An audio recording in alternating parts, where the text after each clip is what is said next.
امام حسین رضی اللہ تعالیٰ عنہ کے اس عمل سے ہمیں یہ پیغام ملتا ہے کہ جب بھی آپ کسی کو ووٹ دیتے ہیں تو ووٹ دینے سے پہلے آپ اس پارٹی کی یا اس آدمی کی، اس کینڈیڈیٹ کی جو ہے اچھی طرح سے تحقیق کریں، معلوم کریں کہ یہ آدمی اس ووٹ کے لائق ہے یا نہیں، کیا یہ ایماندار ہے یا نہیں، یا سچا ہے یا نہیں، یہ قوم کے تئیں، گاؤں لوگ سماج کے لیے مخلص ہے یا نہیں ہے، تب جا کر کے آپ ووٹ کریں۔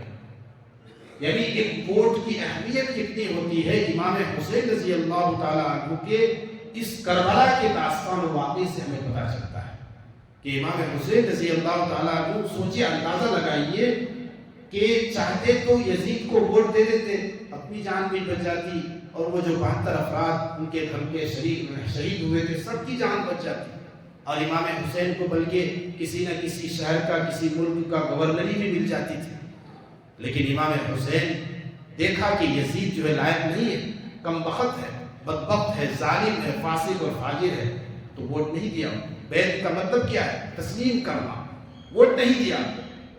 یہ ہوتی ہے ووٹ کی اہمیت کہ جان گنوا دی اور 72 لوگوں کو شہید کر دیا، لیکن غلط آدمی کا انتخاب نہیں کیا، نالائق اور نااہل آدمی کو اپنا امیر نہیں مانا، اس کو منتخب نہیں کیا، اس کو تسلیم نہیں کیا۔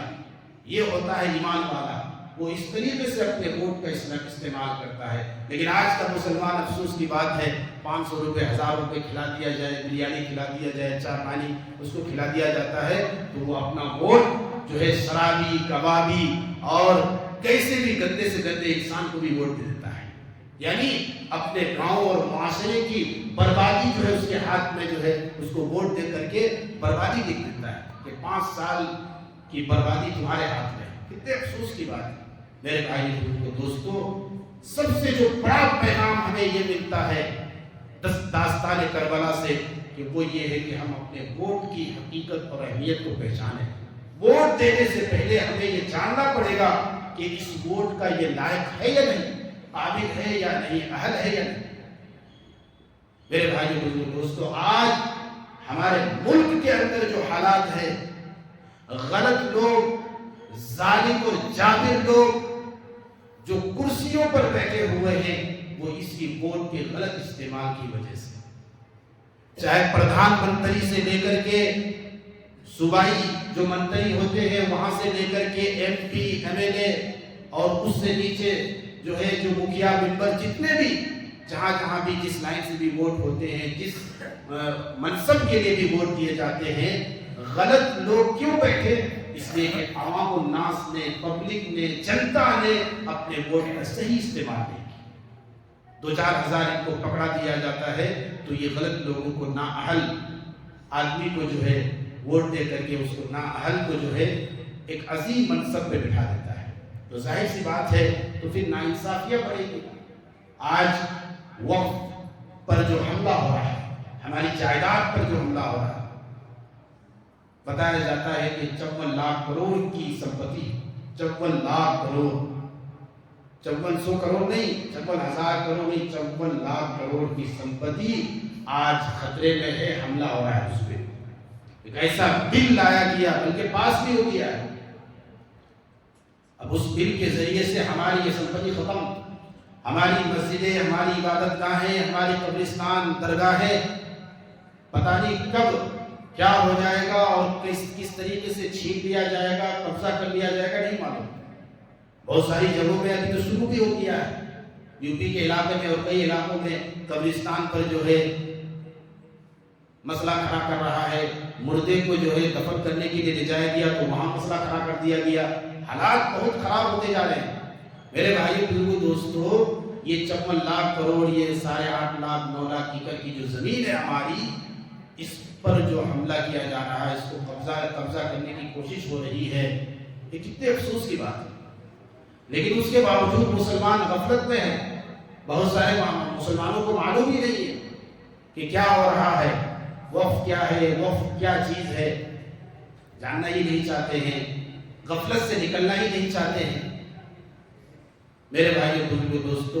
اس لیے یہ وقف بچاؤ، دستور بچاؤ تحریک جو چل رہی ہے، الحمدللہ جماعت شریعہ پٹنہ اور اسی طریقے سے ہمارے مسلم پرسنل لا بورڈ اور جمعیت علماء ہند ملک کے ہر علاقے میں مختلف علاقوں میں جو ہے اس کے لیے تحریکیں چلا رہے ہیں، ریلی اور کانفرنس کر رہے ہیں۔ تو اس میں جب بھی ہمیں آواز دی جائے، جب بھی ہمیں ضرورت پڑے، ہماری کان تک بات پہنچے، انشاءاللہ ہم جو ہے بڑوں کی آواز پر لبیک کہتے ہوئے اپنے گھروں سے نکلیں گے انشاءاللہ جب بھی، کیونکہ دوستو یہ صرف ہمارے وقت پر حملہ نہیں ہے، یہ ہمارے دستور پر حملہ ہے۔ اس ملک کی خوبصورتی یہاں کی دستور اور اس کے آئین سے ہے۔ اس کا جو سمویدھان ہے، یہ سمویدھان یہ ہے کہ ہر کمیونٹی کے لوگوں کو، ہر دھرم کے لوگوں کو برابر کا حق دیا جائے، ہر ایک کو پورے جو ہے امن کے ساتھ، شانتی کے ساتھ اپنے مذہب پر عمل کرتے ہوئے اس کو رہنے کا جو ہے حق ہے ہمارے ملک میں۔ لیکن یہی حق یہ چھیننا چاہتے ہیں، اسی سمویدھان میں تبدیلی کر کے، اسی قانون میں تبدیلی کر کے یہ اس ملک کے امن و امان اور شانتی کو غارت کرنا چاہتے ہیں۔ لیکن انشاءاللہ ہم ہونے نہیں دیں گے، اس لیے کہ جب تک ہم جاگیں گے نہیں، بیدار نہیں ہوں گے میرے بھائیوں، اس وقت تک تبدیلی کے بارے میں سوچنا یہ بیوقوفی ہے۔ ہمیں جاگروک ہونا پڑے گا، ہمیں بیدار ہونا پڑے گا۔ انشاءاللہ الحمدللہ جگہ جگہ جو ہے کانفرنس ہو رہے ہیں اور اس کے لیے تیاریاں ہو رہی ہے۔ جب بھی میرے بھائیوں آپ کے علاقے میں، قرب جوار میں ایسی کوئی بھی اعلان آئے، ایسی کوئی بھی بات آئے، تو انشاءاللہ ہم اپنے سارے کام کاج کو پیچھے چھوڑ کر کے ہم جو ہے اس کے لیے آواز آگے بڑھیں گے اور لبیک کہیں گے انشاءاللہ، سب کے لیے انشاءاللہ۔ تو میرے بھائیوں بزرگوں دوستو، یہ داستان کربلا کا سب سے پہلا پیغام یہ ہے کہ ہم اپنے ووٹ کا صحیح استعمال کریں، چاہے وہ ہم ممبر کا انتخاب کریں، مکھیا کا انتخاب، M L A, M P اور آگے تک جہاں بھی، جب بھی جو ہے نا ووٹ کا غلط استعمال نہیں کریں۔ آپ ووٹ کا غلط استعمال کرتے ہیں، غلط آدمی کو آپ مکھیا ممبر بنا دیتے ہیں، میرے بھائیوں وہ جو ہے نا اس عہدے کو، اس کرسی کو اپنے پیٹ پالنے کا ذریعہ بنا دیتا ہے، اپنے گھر چلانے کا ذریعہ بنا دیتا ہے۔ ایسے آدمی کا انتخاب کریں جس کے اندر خدمت کا جو ہے جذبہ، قوم کی، سماج کی، گاؤں کی خدمت کا ذریعہ جذبہ ہو، ایسے لوگوں کو آپ منتخب کیجیے۔ یہ ہمیں پیغام ملتا ہے۔ امام حسین رضی اللہ تعالیٰ عنہ نے اپنا سر کٹا کر کے بھی ایک غلط آدمی، نامستحق، غیر مستحق اور نااہل آدمی کا انتخاب نہیں کیا، اس کو ووٹ نہیں دیا یزید کو۔ اور دوسری چیز میرے بھائیوں یہ ہے کہ کبھی بھی باطل کے سامنے جھکنا نہیں ہے، کبھی بھی ناحق اور باطل کے سامنے سر نہیں دبانا، سر نہیں جھکانا ہے، ہمیشہ حق کو قبول کرنا ہے، حق کا ساتھ دینا ہے، حق کا سپورٹ کرنا ہے، حق کے لیے جینا ہے، حق کے لیے مرنا ہے۔ یہ امام حسین رضی اللہ عنہ کے واقعے سے جو دوسرا پیغام ملتا ہے کہ امام حسین نے ناحق اور باطل کے سامنے اپنا سر نہیں جھکایا، سر کٹا دیا لیکن جھکایا نہیں۔ میرے بھائی دوستو، چاپلوسی اور اسی طریقے سے یہ جو صفات ہوتی ہے یہ منافقوں کی ہوتی ہے۔ ایک ہوتی ہے حسینیت اور ایک ہوتی ہے یزیدیت۔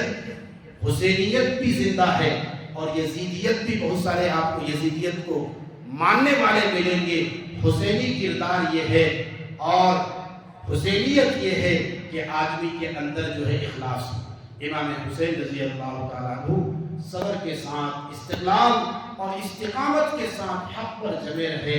اور ایک ہوتے ہیں یزیدیت، یزیدی کردار، اور یزیدی رول یہ ہے کہ منافقانہ رول، دھوکہ بازی، غداری۔ تو آج بھی یہ دونوں طرح کے جو ہے کردار کے لوگ آپ کو ملیں گے۔ ایک وہ ہوتے ہیں جو وفاداری، صبر، استقامت میں اپنا قربان، بہت کچھ قربان کر دیتے ہیں، ضرورت پڑے تو جان بھی قربان کر دیتے ہیں۔ اور ایک ہوتے ہیں یزیدی کردار والے، یزیدی رول والے، جو دو رخا پن ہوتا ہے، اس کا دو چہرہ ہوتا ہے، ایک چہرہ ہنسنے والا، اندر کچھ اور چل رہا ہے، منافقت ہوتی ہے۔ یہ لوگ کب کس کو نقصان پہنچا دے، کب کس کو کیا کر دے، ہم کہہ نہیں سکتے۔ تو ہمیں حسینی بننا ہے ہر اعتبار سے، ایمانی اعتبار سے اور یقین کے اعتبار سے، عقائد کے اعتبار سے، کردار کے اعتبار سے، ہر اعتبار سے ہمیں حسینی بننا ہے اور یزیدیت سے اپنے آپ کو بچانا ہے۔ یزیدی کردار سے ہمیں اپنے آپ کو بچانا ہے۔ میرے بھائیوں بزرگوں دوستو، ماہ محرم کا جو مہینہ ہے یہ ماتم کا اور غم کا مہینہ نہیں ہے، بلکہ اس مہینے کو غم کا مہینہ سمجھنا، ماتم کا مہینہ سمجھنا، یہ اسلامی شریعت کے بالکل خلاف ہے۔ دوسری بات یہ ہے کہ بہت سارے لوگ اس مہینے میں بہت سارے منکرات، خرافات اور رسومات کرتے ہیں جو بالکل غلط ہے۔ تعزیہ نکالنا اور اسی طریقے سے نوحہ کرنا، سینہ پیٹنا اور مٹھائیاں تقسیم کرنا، سبیل نکالنا، شربت پلانا، یہ سب بدعات ہے میرے بھائی، یہ سب رسومات ہیں۔ صحابہ سے ثابت ہے، کسی سے بھی ثابت، دو ہی کام ثابت کرنے کی جو چیز ہے عاشورہ کے دن 10 محرم کو، وہ دو کام جو احادیث سے ثابت ہے، جو اللہ کے رسول صلی اللہ علیہ وسلم نے کیا، صحابہ نے کیا۔ پہلا کام یہ ہے کہ عاشورہ کے دن روزہ رکھنا ہے۔ یہ روزہ پہلے فرض تھا عاشورہ کے دن، رمضان کا روزہ فرض ہونے کے بعد عاشورہ کا روزہ مستحب ہو گیا، نفل ہے، تو عاشورہ کے دن روزہ رکھنا ہے۔ چونکہ یہودی بھی اس دن روزہ رکھتے تھے تو آپ صلی اللہ علیہ وسلم نے حکم دیا کہ 10 سے پہلے پیچھے یا آگے ایک دن ملا لو، چاہے تو 9 اور 10 کو روزہ رکھ لو یا 10 اور 11 کو، تاکہ غیر سے مشابہت نہ ہو، یہودیوں سے غیروں سے مشابہت نہ ہو۔ دوسرا کام کرنے کا یہ ہے کہ اللہ کے رسول صلی اللہ علیہ وسلم نے فرمایا عاشورہ کے دن جو اپنے اہل و عیال پر خرچہ کرتا ہے، یعنی دسترخوان کو وسیع کرتا ہے، زیادہ سے زیادہ خرچہ کرتا ہے، اللہ تعالیٰ اس کی برکت سے پورے سال اس پر کشادگی کے فیصلے فرما دیں۔ اللہ تعالیٰ اس دن اگر آپ وسیع کریں گے، خرچ کرنے میں کشادگی کریں گے، تو اللہ تعالیٰ پورے سال اس کی برکت سے تنگی کو دور کرے گا اور آپ کے لیے کشادگی کو پیدا فرما دے گا۔ اللہ تبارک و تعالیٰ سے دعا ہے اللہ تعالیٰ ہم سب کو صحیح شریعت پر چلنے کی توفیق عطا فرمائے اور خرافات، رسومات، منکرات، بدعات سے ہم سب کی حفاظت فرمائے۔ آمین ثم آمین یا رب العالمین۔